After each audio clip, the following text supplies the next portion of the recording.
보라, 내 동서는 그의 백성과 그의 신들에게로 돌아가나니 너도 너의 동서를 따라 돌아가라 하니 무시 이르되 내게 어머니를 떠나며 어머니를 따르지 말고 돌아가라. 강건하지 마옵소서. 어머니께서 가시는 곳에 나도 가고 어머니께서 머무시는 곳에서 나도 머물겠나이다.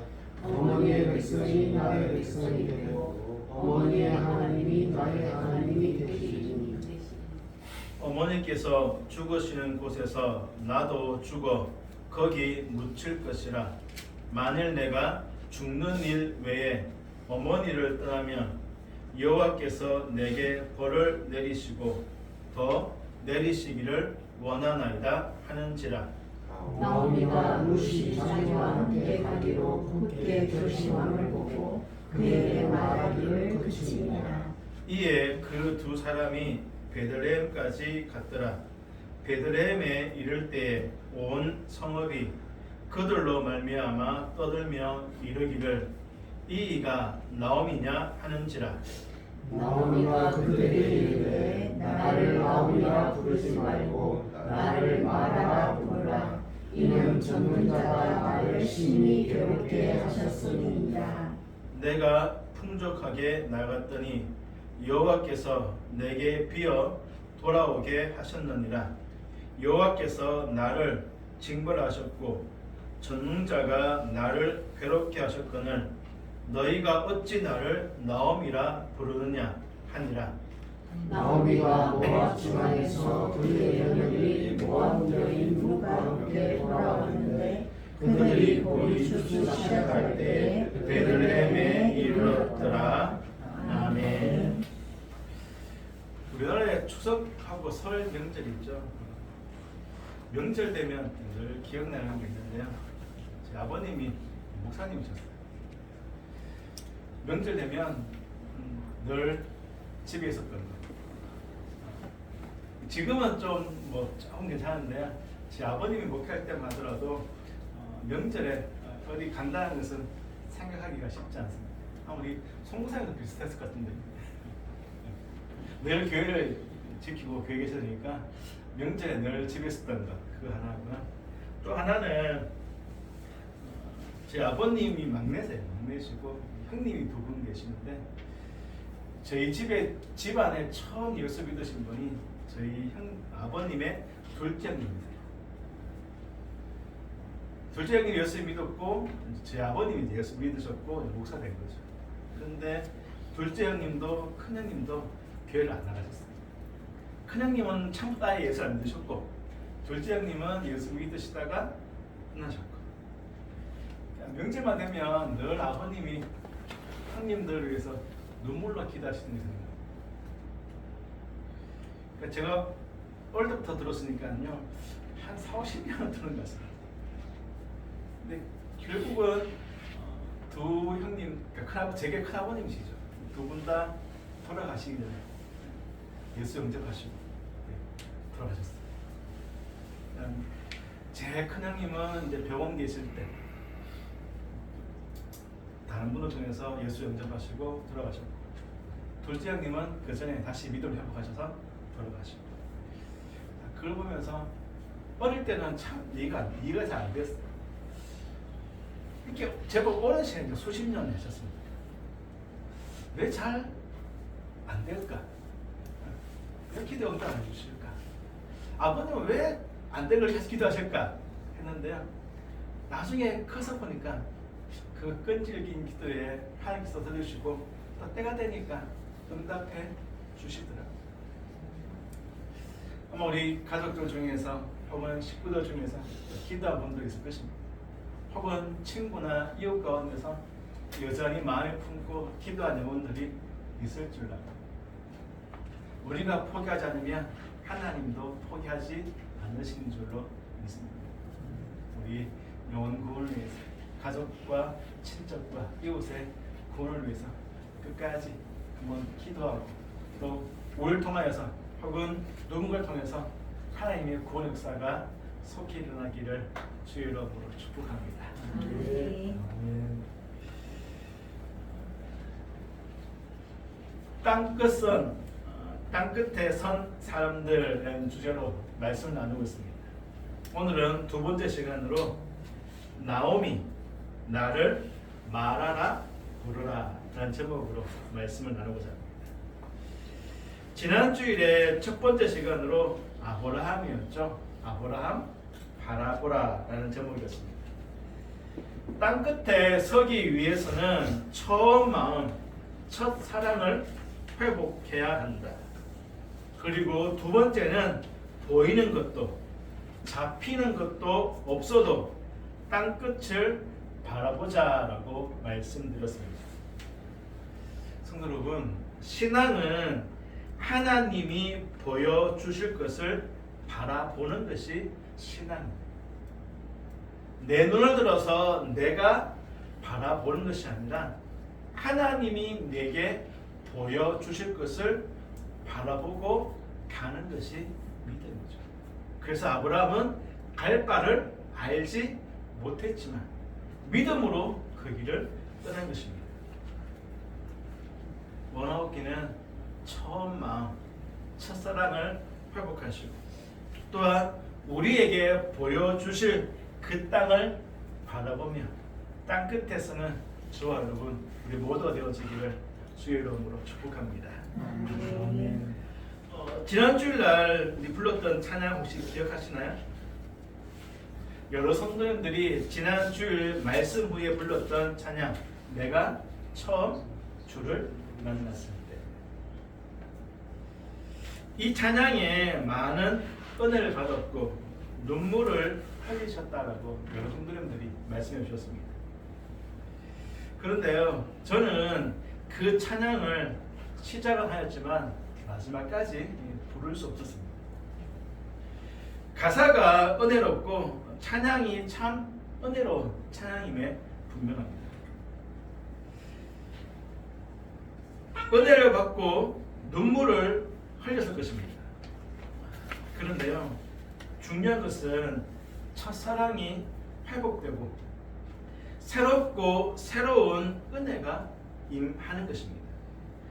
단지 은혜가 되어서 부르는 찬양이 아니라 새 노래, 구원의 새 노래가 되어야 한다는 것이죠.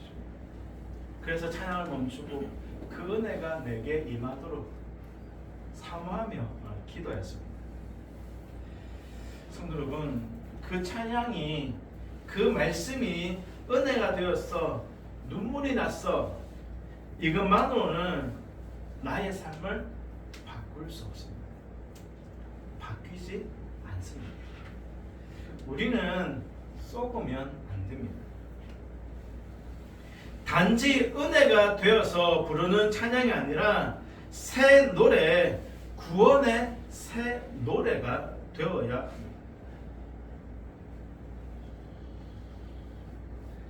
그 자리에서 아무리 울고 또 울어도 가슴을 찢고 옷을 찢어도 돌아가지 않으면 늘 그 자리죠. 그 자리에서 아무리 울고 그 자리에서 아무리 통곡해도 눈물 닦으면요 은혜도 닦여집니다.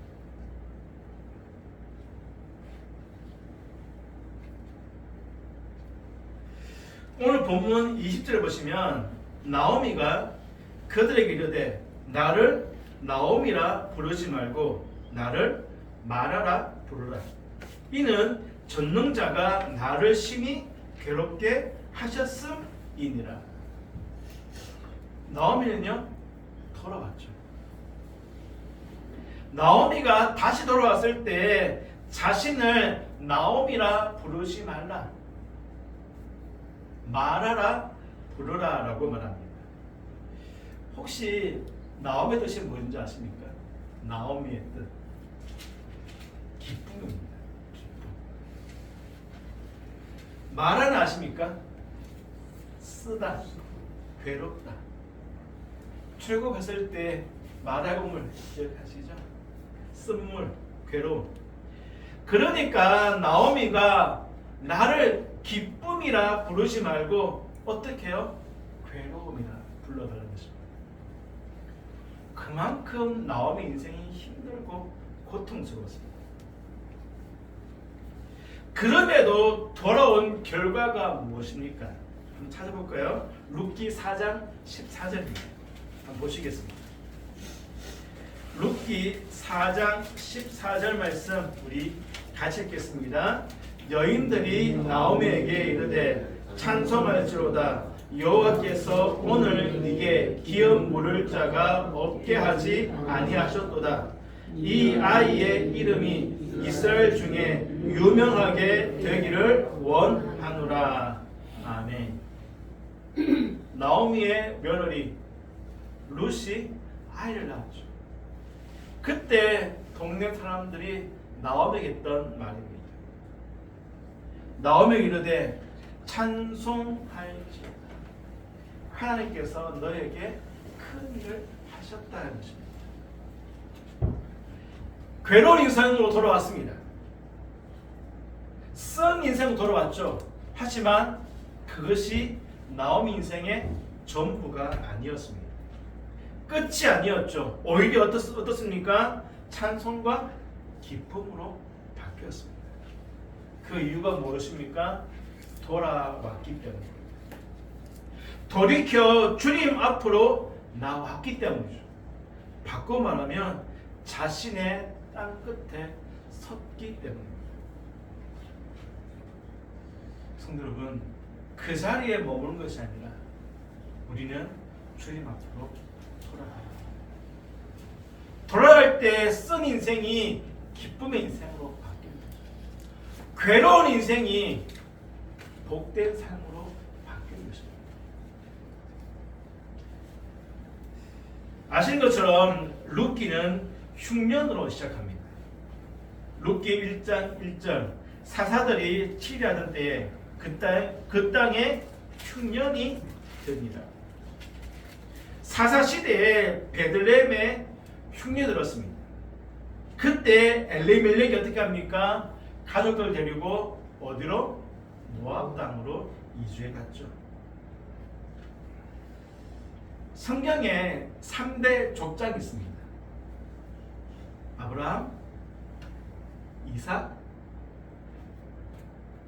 누구죠? 야곱. 아브라함, 이삭, 처음 듣는 이름 아니시죠? 아는 이름이죠? 네.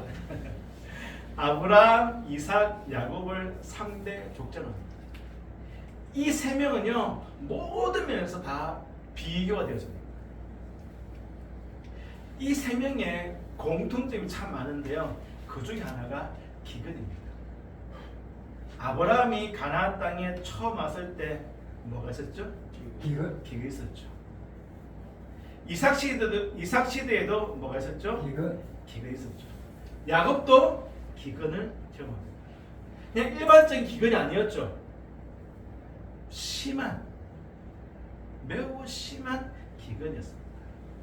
그리고 오늘 본문에서도 엘리멜렉이 흉년을 경험합니다. 우리에게 무엇을 말할까요? 기근은 상식, 일상이다.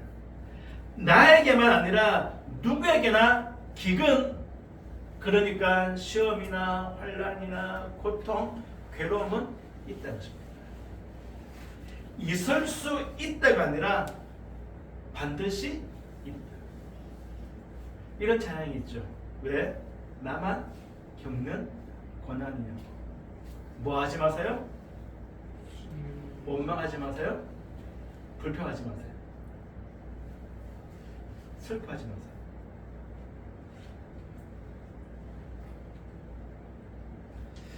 성도 여러분, 인생의 기근은 상식입니다. 누구에게나 반드시 찾아옵니다.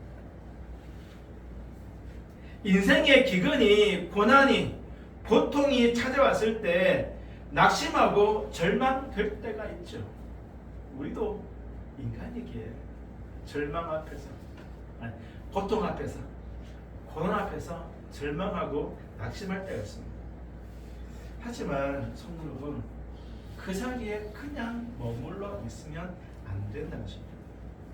원망과 불평에 묶여 있으면 안 됩니다. 그것은 나를 찾으시고 부르시는 하나님의 음성, 하나님의 사인입니다. 그러니 우리는 고통이 없기를, 고난이 없기를 기도하기보다는 어떻게 해요?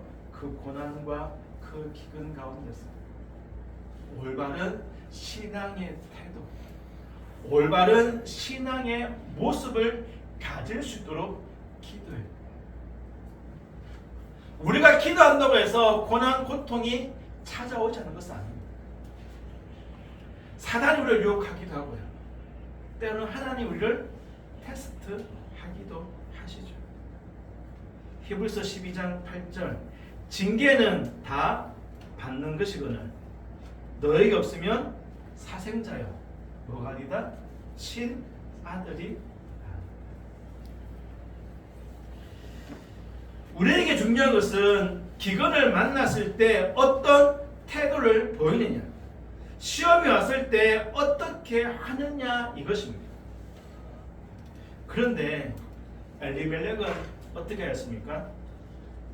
베들레헴을 떠나 모압 이방인의 땅으로 이주하였죠.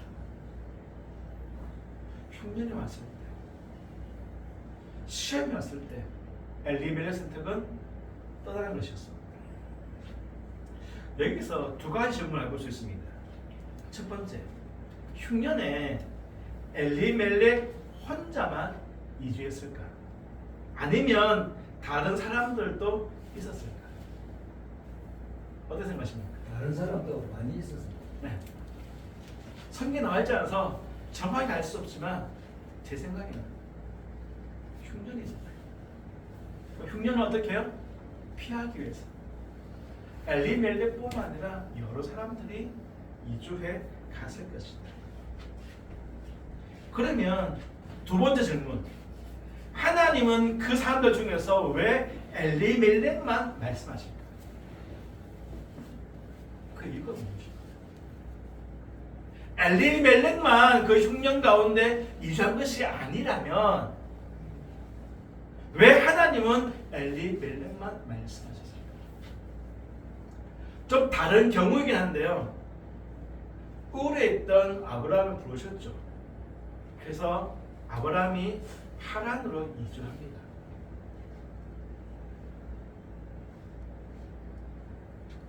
많은 분들이 착각한 것이요. 아브라함이 혼자 짐 사들고 갔을 것이다. 그렇지 않습니다. 그 당시에는요, 우르에서 하란으로 이주하는 것이 대세였습니다. 많은 사람들이요, 우르에서 하란으로 이주해 갔습니다. 왜 갔을까요? 잘 살려고 했어요. 잘 살려고.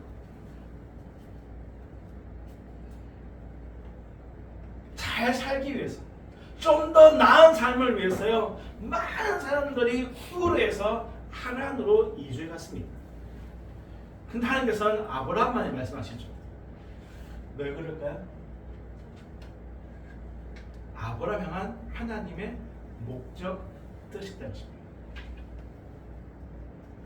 많은 사람들은 자기 목적을 이루기 위해서 우르에서 하란으로 이주해 갔지만 아브라함은요, 하나님의 부르심 따라서 갈 바를 알지 못한 채 믿음으로 갔다는 것입니다. 근데 엘리멜렉은요, 좀 반대예요.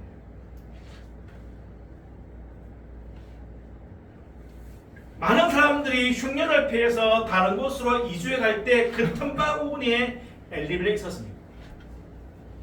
그런데 이 엘리멜렉은 하나님의 부르심을 따라 간 것이 아니라 어떻게 해요? 자기 목적에 따라서, 자기 계획에 따라서 모압으로 이주해 갔다는 것입니다.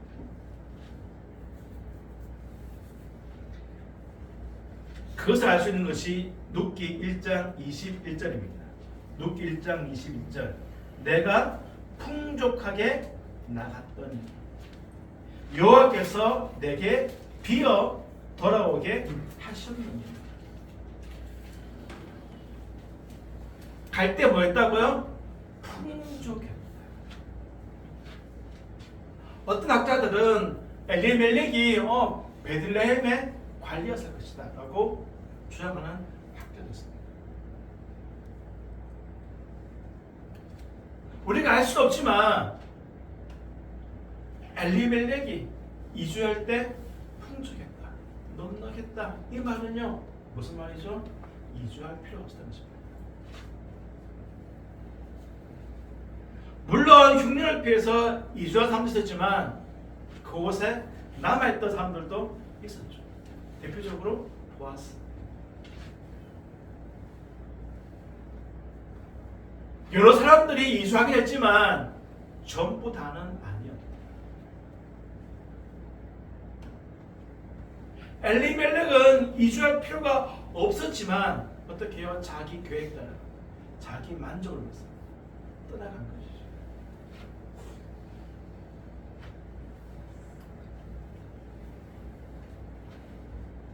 엘리멜렉은 떠나면 안 되는 사람이었습니다. 엘리멜렉은 흉년 가운데서 그 자리를 지키며 믿음으로 인내하며 하늘에 소망을 두고 그것을 극복해야 될 사람이었다는 것입니다.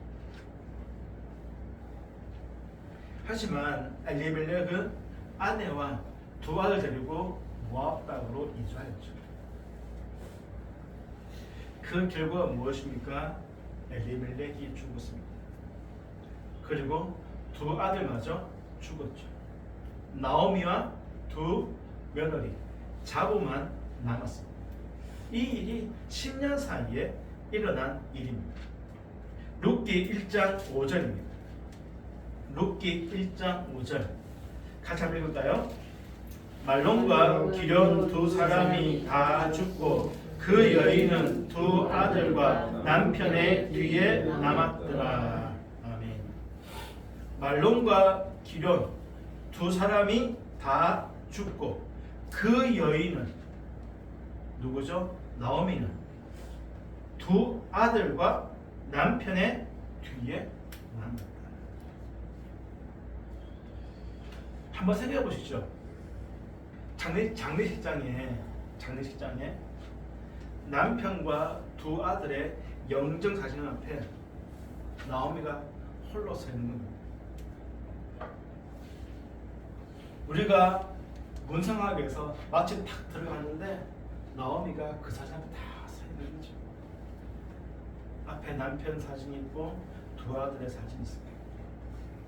그것을 바라보는 나오미의 모습을 우리가 본 거죠.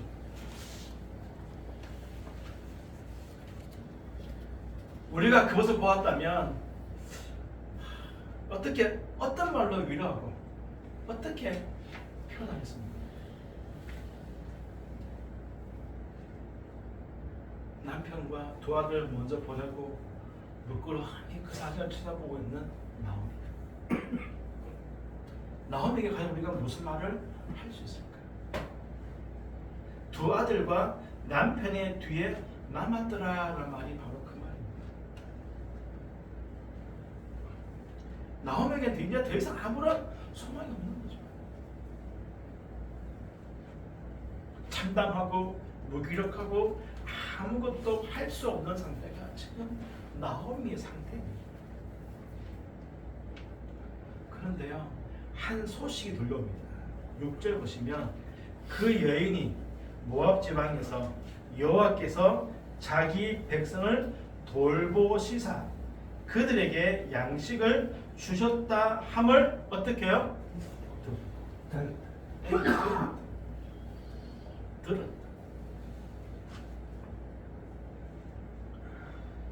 여기서 중요한 단어가 핵심이 들었다입니다. 듣다.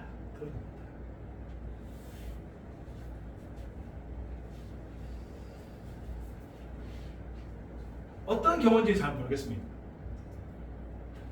10년이 지났을 때 하나님께서 베들레헴 자기 백성들을 돌보셔서 양식을 주셨는지, 아니면 이미 흉년 끝났는데 간간히 들려온 소식이 이제 베들레헴 흉년 끝났어, 하나님께서 양식 주셨어 라는 소식을 듣긴 들었는데 귀로만 들었지 영혼까지 와닿지 않았는지는 잘 모르겠어요. 그런데 남편이 죽고 두 아들이 죽고 난 다음에 그것이 이제 영혼까지 들린 것입니다.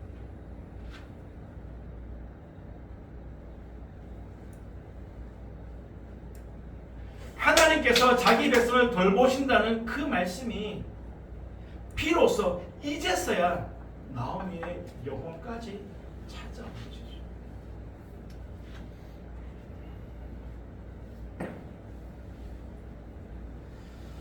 성도 여러분, 우리가 아무것도 할 수 없을 때, 모든 것을 다 내려 놓을 때야 비로소 우리 귀에, 우리의 영혼에 들리기 시작합니다. 다 내려놓고 포기하도록 만드시기 위해서 하나님께서요, 때로는 우리를 징계하시죠. 연단하시죠.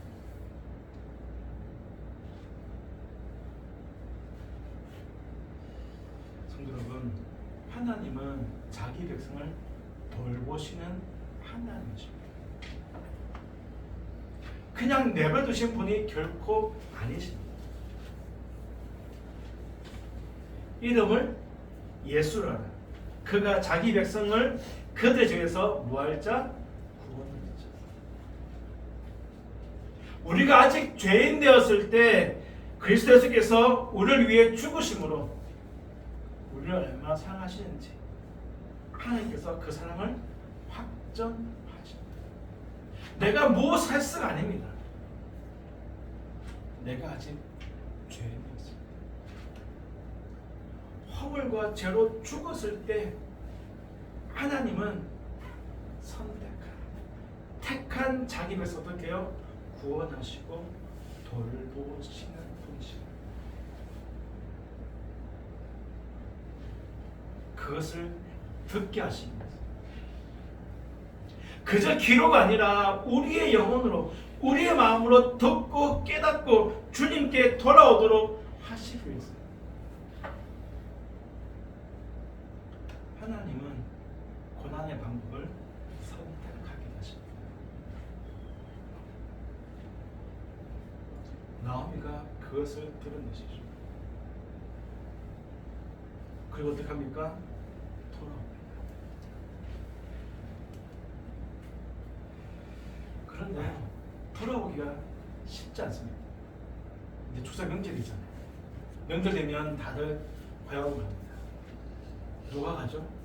성공한 사람들, 있는 사람들. 그렇잖아요. 무엇인가 보일 게 있는 사람들이 고향으로 돌아갑니다. 실패하는 사람들, 없는 사람들, 보일 게 없는 사람들은 어떻게 해요? 고향으로 돌아가지 못해요. 맞죠? 나오미는 소자입니다. 풍족하게 나왔는데 다 잃어버렸잖아요. 심지어 남편도 두 아들까지 죽었습니다.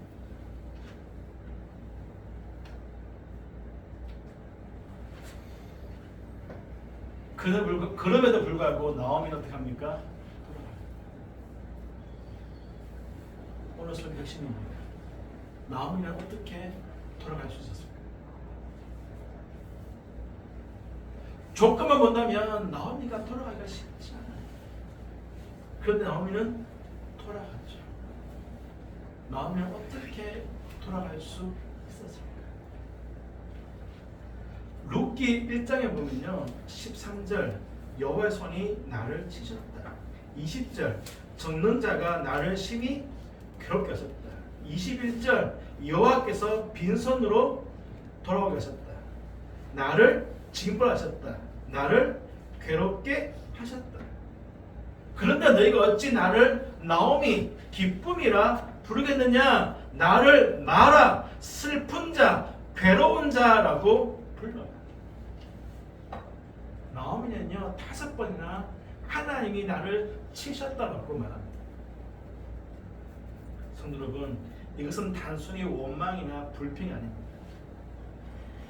나오미는 정확하게 하나님이 하신 걸 알고 있는 것입니다. 그리고 그렇게 하신 이유도 알고 있는 것이죠. 단순한 나오미의 탄식, 한탄이 아닙니다. 탄식과 한탄을 넘어서 하나님께서 나를 부르셨고 나를 찾으셨고 나를 돌보셨고 내 고향 베들레헴에 있는 자기 백성을 돌보신 것처럼 이곳에서도 나를 돌보셨고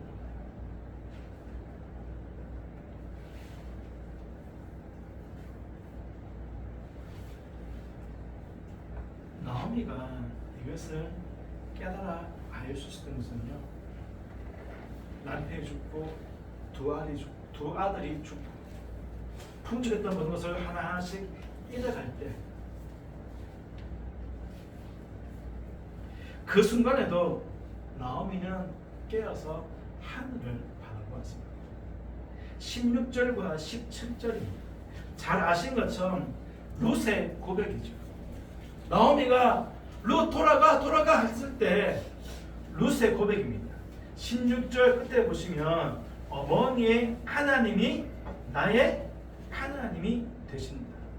17절 어머니께서 죽으신 곳에서 나도 죽어 거기에 묻힐 것이다. 룻은 봤잖아요. 시아버지가 죽는 것, 남편이 죽는 것, 또 다른 형제가 죽는 것, 풍족했던 모든 것들을 하나하나 다 잃어갈 때 나오미가 어떤 삶을 살았는지 보았습니다. 나오미의 괴로운 눈물도 보았고요. 그 괴로움과 눈물 속에서 나오미가 어떤 태도, 어떤 삶을 사는지도 보았습니다. 그리고 깨달았죠. 시어머니 하나님이 진짜 하나님이죠. 시어머니와 함께 하시는 그 하나님이 정말 살아계신 하나님이시고 룻은 이방인이죠. 유대인들이 이방에 대해서 얼마나 배척하는지 룻 잘 알아요. 더불어 가보잖아요. 아직 젊어요. 얼마든지 새로운 인생을 살 수 있습니다. 근데 다 포기하고 다 감수하고 따라갑니다. 왜 그렇습니까? 나음을 통해서 룻도 하나님을 만나게 되죠. 그러니까 놓치지 않는 것입니다.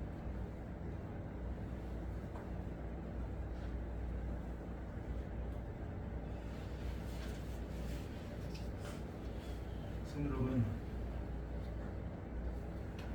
나오미를 찾으시고 부르신 것처럼 하나님께서 우리를 찾으시고 우리를 부르십니다. 때로는 기쁨과 평안 중에 부르실 수도 있고요. 때로는 기근 가운데 부르실 수도 있습니다.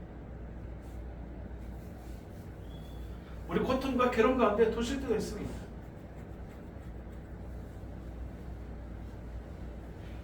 기억하십시오. 고난과 기근 가운데서도 하나님은 자기 백성을 돌보십니다. 아들까지 내어주셨는데 무엇을 아까워하시겠습니까?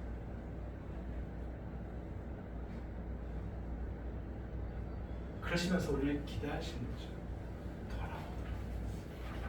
그 자리에 머물지 말고 네가 서야 할 그 자리에 돌아오라는 것입니다. 여러분, 예배 가운데 찬송 가운데 한번 눈물을 흘리고 은혜 받았어. 여기에 머물러서 우리는 가야 할 자리가 있습니다. 서야 될 땅인 거죠. 그곳으로 나를 하나님이 부르신 것입니다. 힘들고 어렵고 괴롭습니다.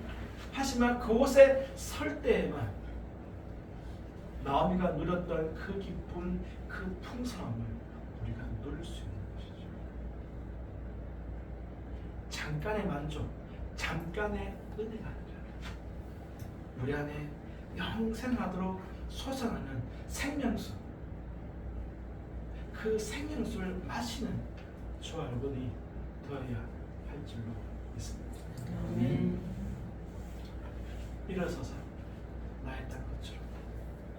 부르시는 그곳으로 나아가는 저와 여러분 우리 모두가 되어지기를 주의 이름으로 축복합니다. 한번 기도하시겠습니다. 하나님, 나를 기쁨, 너를 부르지 말고 마라, 괴로운 자나 부르라고 하였습니다. 나오미의 그 고백 가운데 고통이 묻어있고 괴로움이 묻어있지만 또 아버지 하나님, 나오미의 신앙 고백이기도 합니다. 그 괴로움, 그 고통 가운데서 찾아오시고 위로하시고 일으키시고 부르시는 그 음성을 들었기에 나오미는 다시 일어나서 이스라엘 그 땅으로 돌아왔습니다. 돌아온 나오미에게 어떤 기쁨이 임하였는지 우리들은 잘 알고 있습니다. 아버지 하나님, 그저 이 자리에서 주어지는 어떤 만족, 은혜, 그것이 아니라 영생하도 솟아나는 생명수 되시는 예수 그리스도 그분 안으로 들어가야 증언합니다. 우리가 서야 할 그 자리, 우리가 가야 할 그곳으로 갈 수 있도록 일으켜 주시고 우리와 함께하여 주옵소서. 그곳에서 주를 만날 수 있는 은혜를 내리워 주옵소서. 예수님의 이름으로 기도하옵나이다.